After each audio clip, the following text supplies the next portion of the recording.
রাতের শেষ ১৬-র আরেক ম্যাচে ইউরোর সাবেক চ্যাম্পিয়ন স্পেন নামবে আসরে চমক দেখানো জর্জিয়ার বিপক্ষে।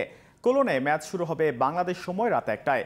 ইউরোতে ৩ বারের চ্যাম্পিয়ন স্পেনের বিপক্ষে কঠিন পরীক্ষায় দিতে হবে জর্জিয়াকে। তবে তাদের বড় অনুপ্রেরণা হতে পারে গ্রুপ পর্বের শেষ ম্যাচে পর্তুগালের বিপক্ষে পাওয়া ২-০ গোলের জয়। বিস্তারিত ম্যাচ প্রিভিউতে। টুর্নামেন্ট ফেভারিট হিসেবে নিজেদের দারুণভাবে প্রমাণ করা স্পেন গ্রুপ পর্বে শতভাগ জয় নিয়ে বেশ আত্মবিশ্বাসী হয়েই নামবে কোয়ার্টার ফাইনালে ওঠার লড়াইয়ে। কিন্তু তাদের সামনে বড় শঙ্কার নাম প্রতিপক্ষ জর্জিয়া। প্রথমবার অংশ নিয়ে পর্তুগালের মতো দলকে পাত্তা না দিয়ে নকআউট পর্ব নিশ্চিত করা এমন দলকে থামানো খুব একটা সহজ হবে না, তা অনুমেয় স্প্যানিশদের কাছে।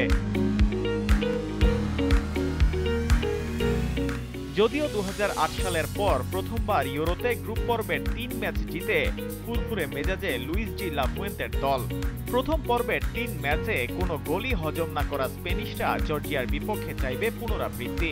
এর আগে ২০১২ সালে পরপর ৪ ম্যাচে তারা গোল হজম করেনি।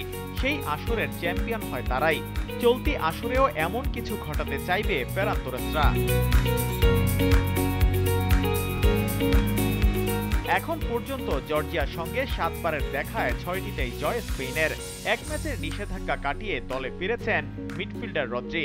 সেন্টার ব্যাক নাচো ও ফরোয়ার্ড আয়োজে পেরেজেও ফিটনেস টেস্ট শেষে দলে ফেরার অপেক্ষায়। তবে শেষ ম্যাচে তোরেসের গোলের যোগানদাতা ডানি ওলমো বাদ পড়তে পারেন এই ম্যাচে।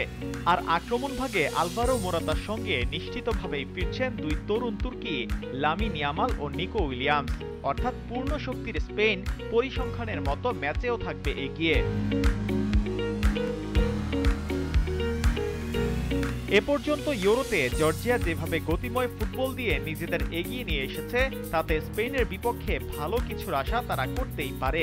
পেনাল্টি শুটআউটে গ্রিসকে পরাজিত করে প্রথমবারের মতো ইউরো খেলতে আসা উইলি সাগনোলের দল চাইবে নয়া ইতিহাস রচনা করতে, যেখানে বড় আস্থার নাম কাভারেটসখেলিয়া। শাহরিয়ার বাবু, জিটিভি নিউজ।